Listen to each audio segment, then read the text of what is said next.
Walk into any pharmacy today and you will find an entire wall dedicated to pregnancy nutrition, prenatal vitamins, DHA capsules, iron supplements, folate in 3 different forms, magnesium, B12, vitamin D, omega-3.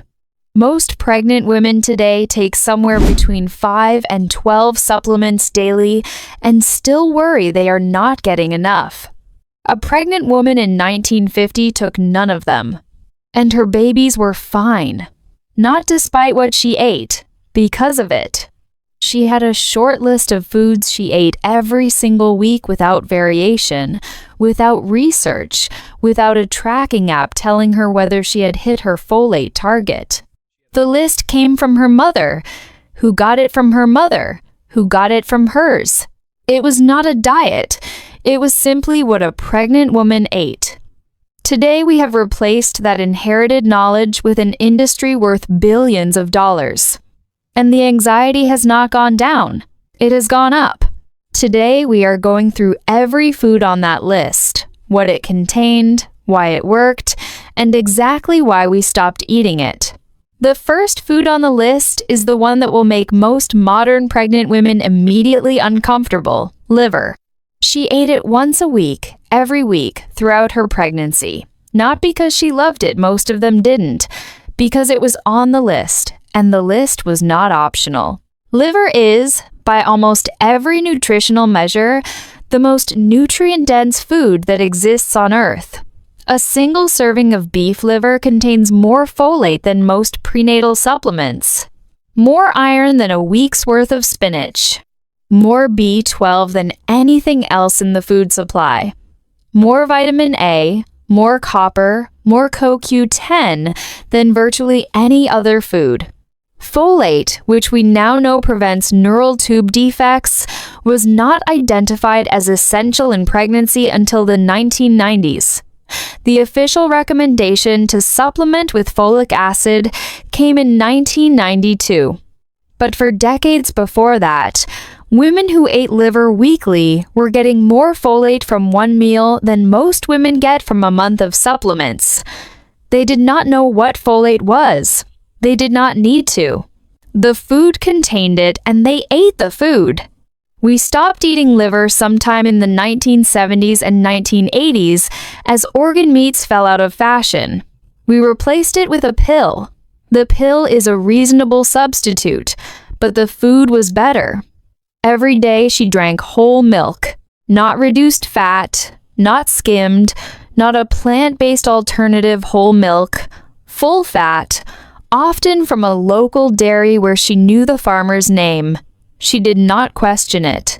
Milk was what pregnant women drank, calcium for the baby's bones, fat for the baby's brain development, vitamin D, which whole milk contains in meaningful amounts for the immune system. The fat in whole milk is also the vehicle through which fat-soluble vitamins A, D, E, K are absorbed. Remove the fat and you remove the mechanism that makes those vitamins usable. Today, the average pregnant woman drinks low-fat milk if she drinks dairy at all, or has replaced it entirely with oat milk, almond milk, or another plant-based alternative. These products are not equivalent. Oat milk contains almost no protein and no natural fat. The calcium it contains is added, not inherent, and absorbed less efficiently than the calcium in whole dairy. Almond milk is mostly water. She drank whole milk because whole milk is a complete food protein, fat, calcium, and vitamins, in a form the body recognizes and uses efficiently. We swapped it for marketing and lost the nutrition. Every morning, without exception, eggs, scrambled, boiled, fried in a small amount of butter. The egg was not a sometimes food or a weekend food. It was breakfast, every day. A whole egg, not just the white, contains choline, which is essential for fetal brain development and is one of the most important nutrients in pregnancy that almost nobody talks about. It contains complete protein with all essential amino acids. It contains lutein and zeaxanthin for eye development. It contains vitamin D, B12, and selenium. The yolk contains the majority of the nutrition.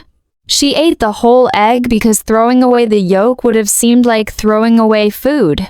Today, a significant number of people eat only egg whites, removing the yolk, because of concerns about dietary cholesterol that have since been largely revised by nutritional science.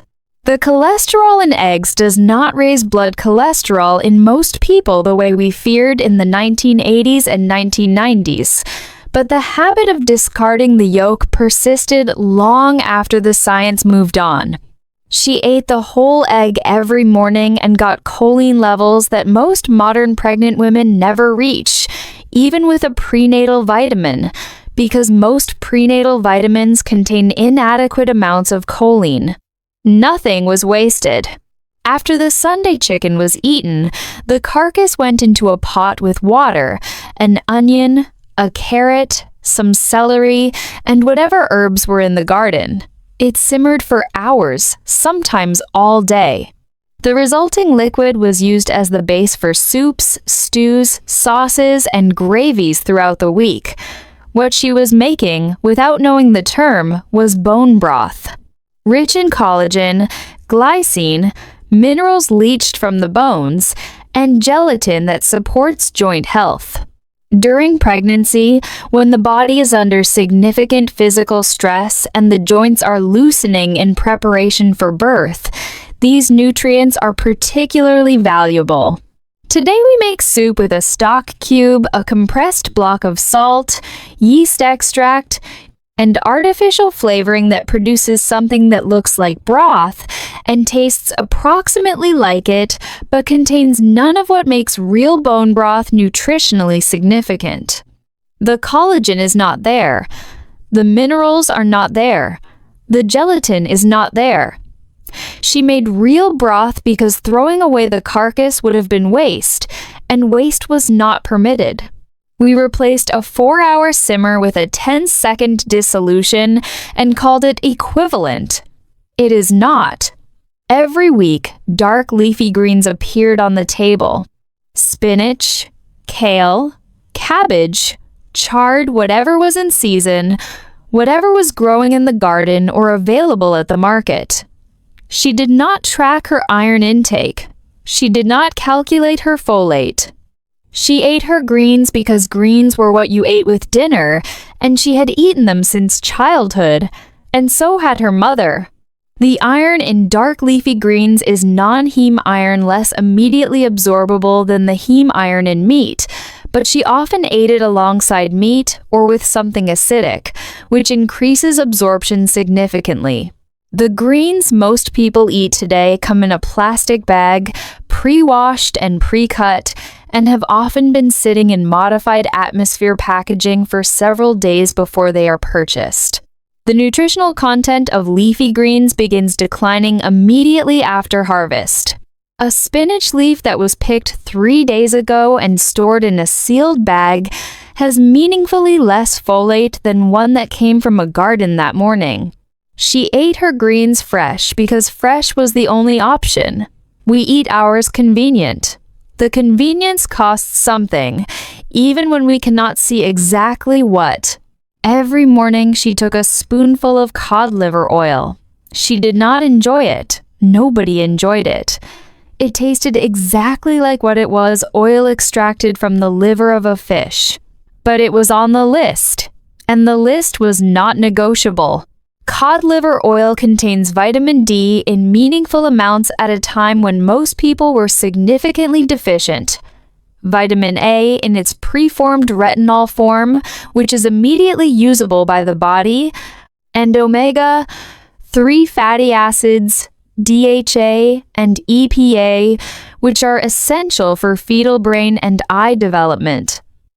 The omega-3 supplements most pregnant women take today are derived from fish oil. Cod liver oil is fish oil. She was ahead of the science by several decades. Today we take fish oil capsules deodorized, encapsulated, flavored to be bearable. The capsule contains the same basic compounds as the spoonful she took every morning. The difference is that she knew she was taking it, and she took it every day because the routine was fixed. Supplement adherence, actually taking the supplement consistently, is one of the biggest problems in modern prenatal nutrition. She had no capsule to forget. She had a spoon and a bottle and a morning routine that did not have room for forgetting. Breakfast before or alongside the eggs often included oats. Porridge made from whole rolled oats, cooked slowly on the stove, not the instant variety that comes in a flavored packet.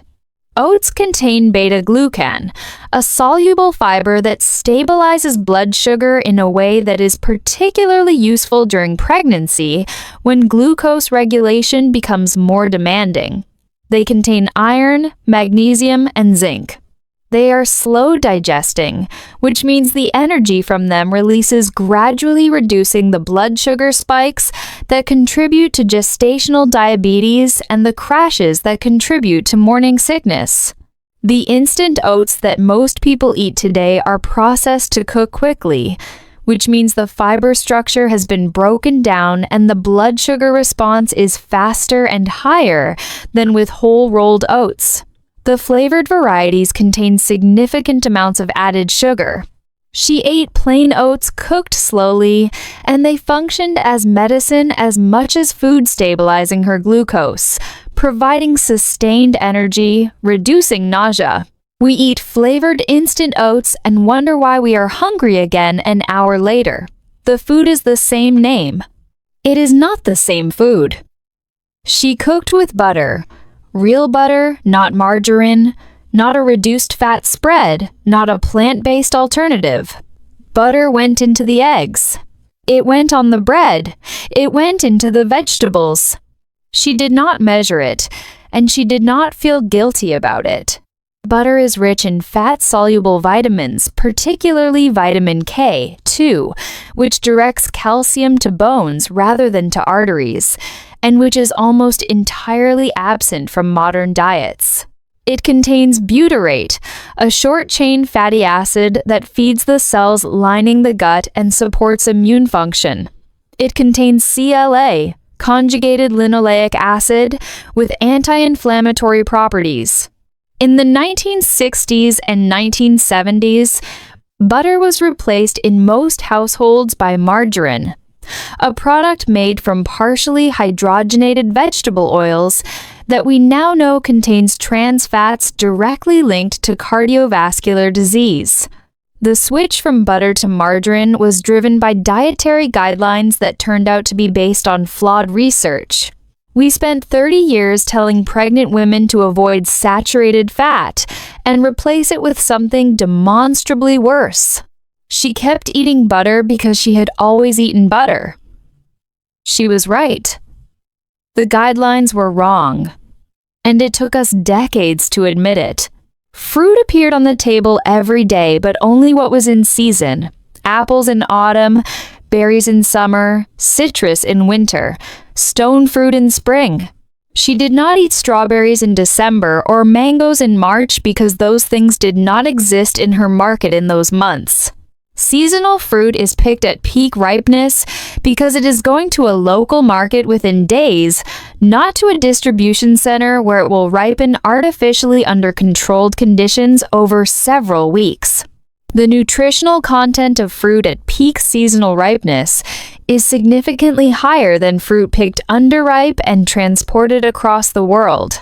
Today we eat every fruit in every season and consider this a nutritional advancement.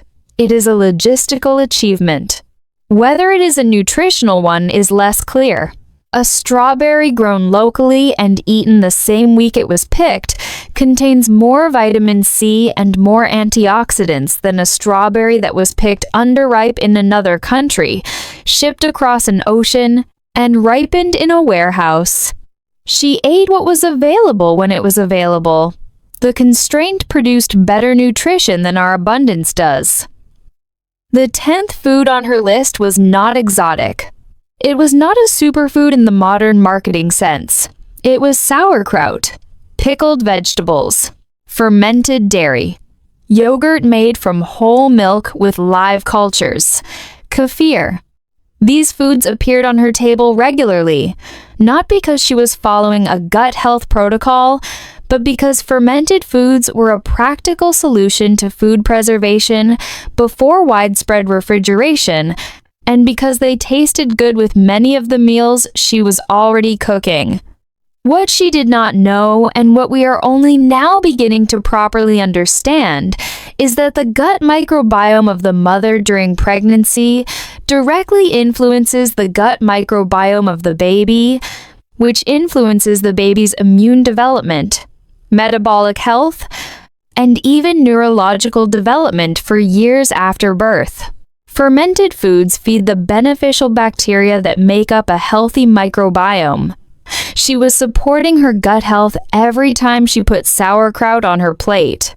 We have largely removed fermented foods from the daily diet and replaced them with probiotic capsules that contain a fraction of the diversity of living cultures in a jar of traditionally fermented vegetables. So why did we stop eating all of it? The answer is not simple, but it has a few clear threads. The food industry expanded dramatically in the 1950s and 1960s. Processed, convenient, shelf-stable foods became available and affordable. The time required to cook from scratch, to simmer broth for 4 hours, to source fresh seasonal produce, to prepare liver in a way that was palatable, became less available as more women entered the workforce. Convenience was not a failure. It was a practical response to real changes in how people lived. But convenience alone does not explain everything. The dietary guidelines of the 1970s and 1980s made specific recommendations that turned out to be wrong in important ways. Fat was villainized. Saturated fat, specifically the kind found in butter, whole milk, liver, and eggs, was identified as the primary driver of heart disease. Entire food categories were removed from the recommended diet. Whole milk became low-fat milk. Butter became margarine. Liver became something old people ate. Eggs became a food to be rationed. The guidelines were based on the best available science of the time. The science was incomplete, and we are still living with the consequences. Into the nutritional gap created by removing these foods stepped the supplement industry. If pregnant women were no longer eating liver, they needed folate from somewhere. If they were no longer drinking whole milk, they needed calcium from somewhere. If they were no longer taking cod liver oil, they needed vitamin D and omega-3 from somewhere. The supplements are not wrong. They are a reasonable response to a real nutritional gap. But they are a response to a problem that was partly created by the guidelines that removed the foods that made them necessary. None of this is a call to recreate 1950 exactly. Some things have genuinely improved food safety standards, refrigeration, the availability of produce year-round that does have real benefits. The point is not to go back. The point is to look honestly at what was in that short list of weekly foods: liver, whole milk, eggs, bone broth, dark greens, cod liver oil, oats, butter, seasonal fruit, fermented foods, and ask which of them are still available, still affordable, and still nutritionally what they were. Most of them are, and most pregnant women today eat almost none of them. The list does not have to be complicated. Eggs every morning, the whole egg. Whole milk or full-fat dairy every day. Liver once a week if the taste is the obstacle. Chicken liver pate is milder and works as well. Real bone broth as the base for soups and stews. Dark leafy greens with dinner. Cod liver oil in the morning, the capsule form is fine. Oats cooked slowly for breakfast. Butter instead of spreads. Whatever fruit is in season. A small serving of fermented food sauerkraut, yogurt, kefir with a meal. That is the whole list. She followed it without thinking about it. The thinking is the only thing we need to add. She did not have a prenatal nutrition app. She did not have a wall of supplements. She had a list 10 foods, eaten every week, without variation, without anxiety, without a tracking system. The list worked not because she understood the science behind it, but because the science behind it is real, and has always been real, whether or not anyone had named it yet. We replaced her list with an industry. The industry is not worthless, but it is not a replacement. It is a response to the absence of something that used to be simply the way things were done. If this is the kind of thing that makes you look differently at what you eat and what you feed the people you are growing, subscribe before you go. There is so much more where this came from.